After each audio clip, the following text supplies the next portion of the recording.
មិនមកទេសូមអ្នកទាំងអស់គ្នាមើលអេក្រង់ធំ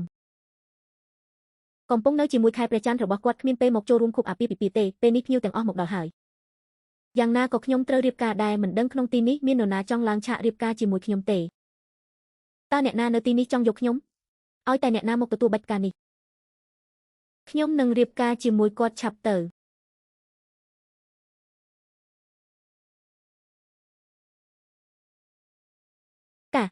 ការស្អាតណាស់ការអីហោះនេះអ្នកសុំទានពីណាមកចេញទៅការជប់ដៃតើអ្នកសុខចិត្តរៀបការជាមួយខ្ញុំទេរៀបការជាមួយអ្នកអាចមាននំបានហូបរាល់ថ្ងៃទេមានរាល់ថ្ងៃយើងរៀបការឥឡូវនេះបានទេបានរៀបការជាមួយបងស្រីស្អាតល្អណាស់ខ្ញុំលីនវ៉ាន់ឈីងថ្ងៃនេះបានក្លាយជាប្តីប្រពន្ធជាមួយលោកនេះចាប់ពីពេលនេះទៅផ្ដាច់ទំនាក់ទំនងដាច់ស្រឡះពីគ្រួសារសេនមិនពាក់ព័ន្ធនឹងគ្នាទៀតទេឈួតហើយមែនទេស្រាប់តែទៅរៀបការជាមួយអ្នកសុំទានម្នាក់កញ្ញាខ្ញុំទៅតែត្រឡប់មកវិញហើយយល់ថាអ្នករៀបការជាមួយមនុស្សវង្វេងផ្លូវម្នាក់ហើយថែមទាំងជាមនុស្សល្ងងទៀតកញ្ញាហេតុអ្វីបានជាអ្នកល្ងងម្ល៉េះមីងចាងខ្ញុំមិនអីទេកញ្ញាប្លង់ផ្្លាត់ហើយទោះបីជាសេននីងជឺដកពាក្យសុំរៀបការក៏ដោយក៏អ្នកមិនអាចទាញអ្នកណាម្នាក់ពីតាមផ្លូវមកគៀបការដែរបើមានរឿងអីកើតឡើង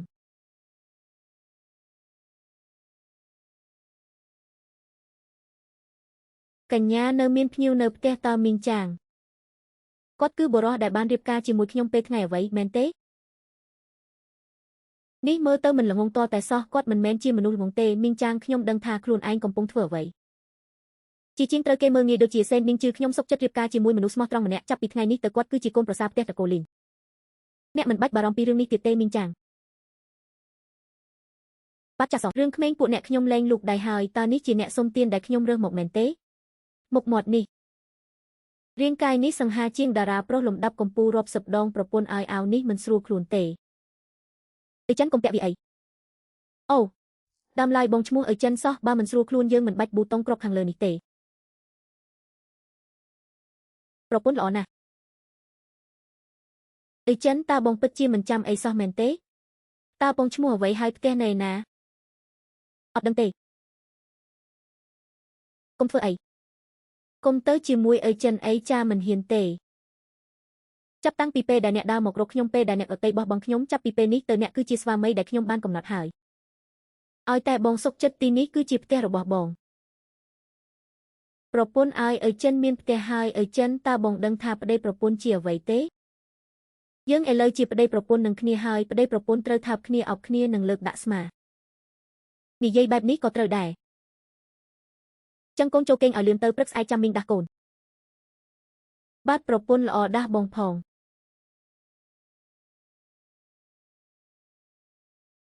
ពូចៅហេតុអីបានជាលោកមកទីនេះវ៉ាន់ឈីងកូនស្រីទៅតែចុះពីយន្តហោះកយរឿងអាឡោះអាឡៃពីក្មេងប្រុសតកូសេនដែលបំផ្លាញអាពាហ៍ពិពាហ៍កូនកុំបារម្ភពូចៅប្រកាសជាជួយរកយុទ្ធធម៌ឲ្យកូនមិនបាច់ទេពូចៅខ្ញុំគិតយល់ហើយគ្មានគ្រួសារសេនក៏ខ្ញុំអាចពឹងខ្លួនឯងដើម្បីទ្រទ្រង់ត្រកូលលីនបានដែរកូនក្មេងនេះ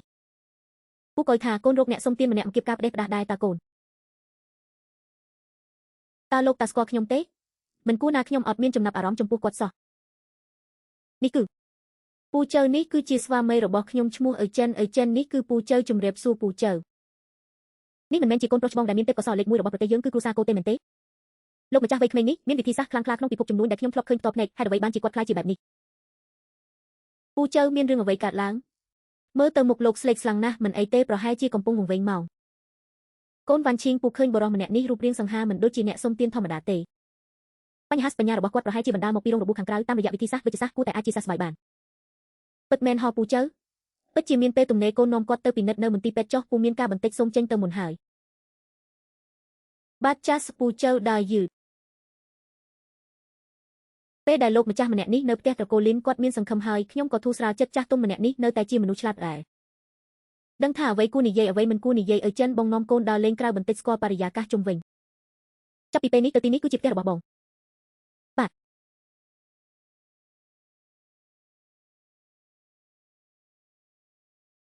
លោកប្រធានតើលោកណែណាលោកពូទី2ត្រូវលោកម្ចាស់បញ្ជូនចូលគុកហើយឥឡូវគាត់តាក់ទងលោកមិនបានទេលោកប្រាប់អាសេដ្ឋានមកខ្ញុំផ្ញើមនុស្សទៅទទួលមិនបាច់ទេសេហ្វុងខ្ញុំរៀបការហើយឥឡូវគាត់នៅផ្ទះប្រពន្ធខ្ញុំមិនមែនលោកប្រធានទេខ្ញុំស្ដាប់ច្រឡំមែនទេ លោកគឺជាអ្នកស្នងមើលក្រុមហ៊ុនរឿងនិទានលេខ1របស់ប្រទេសយើងស្រីចង់រៀបការជាមួយលោកធ្វើឲ្យលោករៀបការបែបនេះហ៎រឿងនេះកុំខ្វល់អីយ៉ាងណាក៏ដោយកុំមកពាក់ព័ន្ធពេលនេះខ្ញុំមានការងារត្រូវធ្វើកាត់ទូរស័ព្ទមុនហើយលោកប្រធានទៅចិននេះជាខោអាវសម្រាប់បងប្ដូរព្រះឲ្យរាងកាយរបស់គាត់សង្ហាម្លេះប្រពន្ធឲ្យនេះជាខោអាវបដូររបស់បងកូនកុំភ្លេចពាក់វាណាព្រះឲ្យនៅលើលោកនេះមានរាងកាយល្អឥតខ្ចោះបែបនេះមិនកើតសំណាងហើយដែលមិនត្រូវគេរកឃើញប៉ុន្តែពេលគាត់មុខក្រហមក៏គួរឲ្យស្រឡាញ់ដែរលីវ៉ាន់ឈីងធ្វើឲ្យខ្ញុំកាន់តែចាប់អារម្មណ៍ឡើងហើយអើចិនហើយអ្វីបានជាស្លៀកពាក់តិចម្លេះទើបចេញមកចូលទៅចាំបងប្ដូរខោអាវសិនលោកប្រធានមានរឿងអីនិយាយមកលោកប្រធាននិយាយថាលោកបាននៅតែញញ៉ៃទៀតនឹងដកតំណែងអ្នកស្នងរដ្ឋហើយក្រុមមនុស្សពូទី2ទោះបីជាត្រូវចាប់ក៏ដោយប៉ុន្តែបាក់ពួកនៅសល់មិនទាន់សម្អាតអស់ទេមនុស្សម្នាក់នៅខាងក្រៅគ្រោះថ្នាក់ណាស់គ្រោះថ្នាក់គិតថាមនុស្សពួកនោះអាចធ្វើបាបខ្ញុំបានទេអត់ទេខ្ញុំមិនមែនមានន័យបែបហ្នឹងទេប្រាប់ប៉ាខ្ញុំវិញចុះថាចង់ឲ្យខ្ញុំត្រឡប់ទៅវិញក៏បានប៉ុន្តែខ្ញុំមានលក្ខខណ្ឌគឺមិនត្រូវលូកដៃរឿងផ្ទាល់ខ្លួនខ្ញុំទេលោកប្រធានលោកធ្វើបែបនេះពិបាកសម្រាប់ខ្ញុំហើយតើលោកប្រហែលជាមិនដឹងពីអារម្មណ៍លោកប្រធានទេចឹងឲ្យគាត់ដកតំណែងអ្នកស្នងរដ្ឋនឹងទៅឲ្យអ្នកណាឲ្យចុះលោកប្រធានលីវ៉ាន់ឈីងស្រីល្ងងម្នាក់នេះរុន 3000 លានបើគ្មានខ្ញុំម្នាក់ឯងធ្វើយ៉ាងម៉េចទៅរួច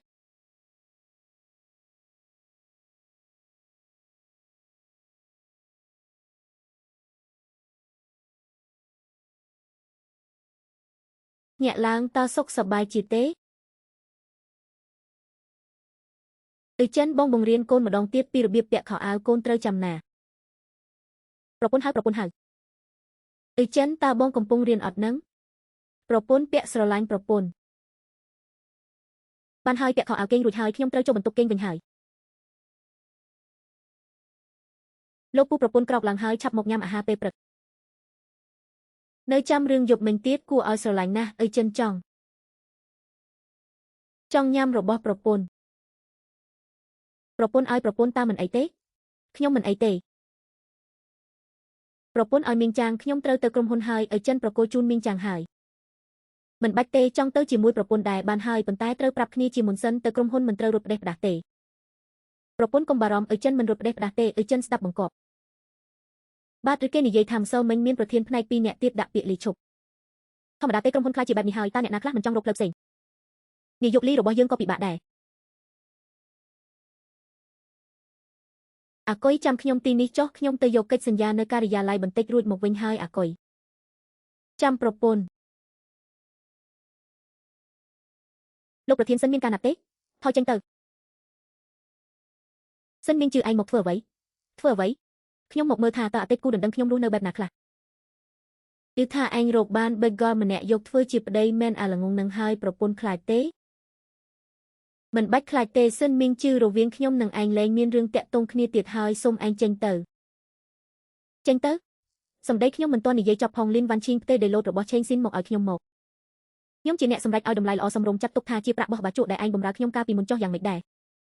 មិនអាចទៅរួចទេដេឡូតនោះគឺជាញើសឈាមរបស់ប៉ាខ្ញុំកុំថាឡើយរឿងផ្ទេរសិនមីងជឿសំបីតែសិតនិយាយជាមួយខ្ញុំក៏ឯងគ្មានដែរចិត្តដាច់ណាស់បើអីចឹងចូលឯងចាំថែរក្សាប្តីល្ងងរបស់ឯងនិងក្រុមហ៊ុនដែលចិត្តដួលរំនេះចុះត្រៀមខ្លួនផឹកខ្យល់ចុះ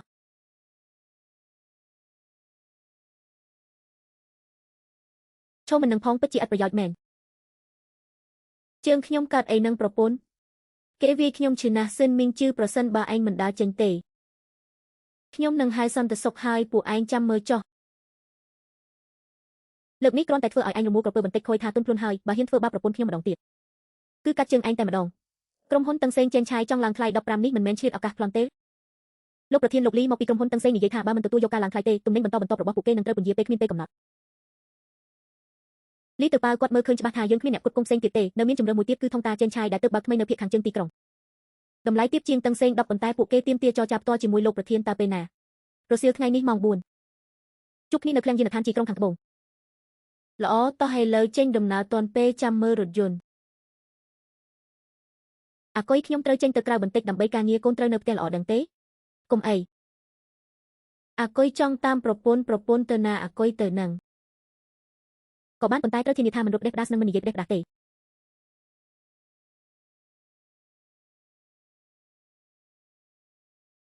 អាកុយចាំខ្ញុំនៅក្នុងឡានចុះខ្ញុំចរចារួចនឹងចេញមកវិញចាំប្រពន្ធល្អលោកស្រីលីនអ្នកទទួលខុសត្រូវរបស់ថងតាគឺនៅក្នុងនោះហើយល្អចាំទីនេះស្ដាប់ដំណឹងពីខ្ញុំចូលទៅម្នាក់ឯង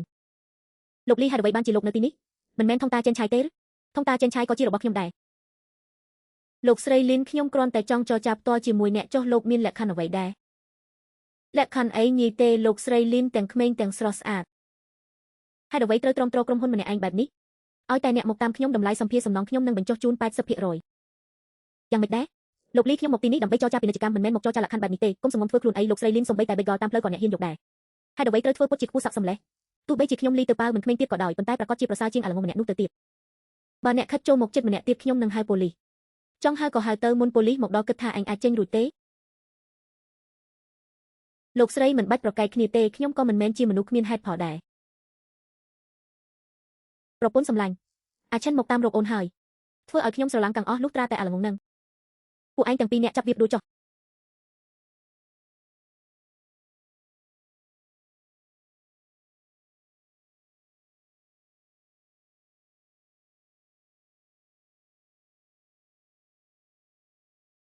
ប្រពន្ធឲ្យគួរឲ្យខ្លាចណាស់ពួកគេវាយខ្ញុំអាឈិនកូនមិនអីទេកាជឿណាស់លោកលុយរឿងថ្ងៃនេះខ្ញុំអាចមិនប្រកាន់ទេប៉ុន្តែប្រសិនបើមានលើកក្រោយទៀតរឿងនេះគ្រាន់តែជាការយល់ច្រឡំទេលោកស្រីអញ្ជើញចេញសិនទៅរឿងកិច្ចសហការយើងចាំនិយាយគ្នាថ្ងៃក្រោយអាឈិនមិនក៏រត់មកទីនេះមានមនុស្សអាក្រក់អាឈិនត្រូវការពារប្រពន្ធអាមនុស្សល្ងងនឹងមិនត្រឹមត្រូវទេបើសិនជាមនុស្សល្ងងមែនមិនក៏អាចដួលមនុស្សខុសខើទាំងពីររបស់ខ្ញុំបានយ៉ាងងាយឈឺទេឈឺមែនទេប្រពន្ធផ្លុំឲ្យណា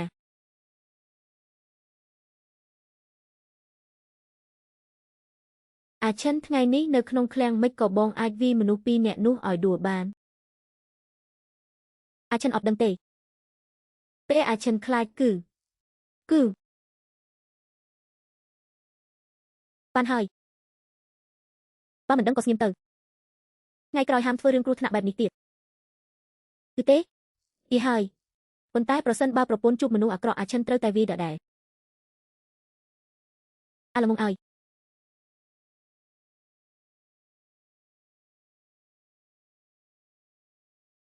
លោកស្រីមានដំណឹងល្អ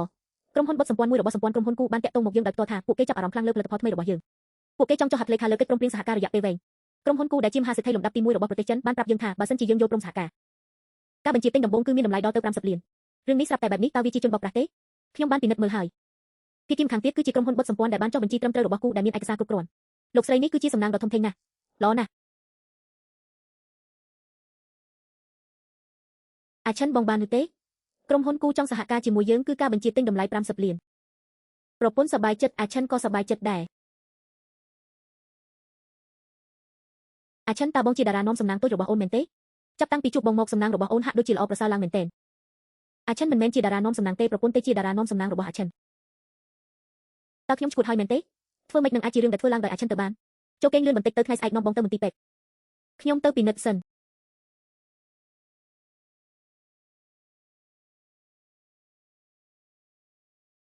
ធ្វើបានល្អណាស់ប៉ុន្តែលក្ខខណ្ឌក្នុងកិច្ចសន្យាមិនអាចឲ្យផលចំណេញលើសលប់ពេកទេបើល្អពេកគាត់នឹងមានការសង្ស័យយកព្រមហើយលោកប្រុសម្យ៉ាងវិញទៀតលោកម្ចាស់ថ្ងៃនេះបានទូរស័ព្ទមកទៀតហើយដោយប្រាប់ថាវ៉ាសិនក្នុងរយៈពេល1សប្តាហ៍លោកប្រុសត្រូវតែត្រឡប់ទៅផ្ទះវិញហើយឲ្យគាត់រងចាំលោកប្រុសនៅមានរឿងមួយទៀតគឺពួកកាកសំណល់របស់លោកពូទី2សកម្មភាពថ្មីនេះគឺញឹកញាប់ណាស់វាមិនសូវជាមានសុវត្ថិភាពប៉ុន្មានទេខ្ញុំដឹងហើយថ្ងៃស្អែករៀបចំកងសន្តិសុខ2នាក់ដើម្បីការពារវ៉ាន់ឈីងឲ្យបានល្អ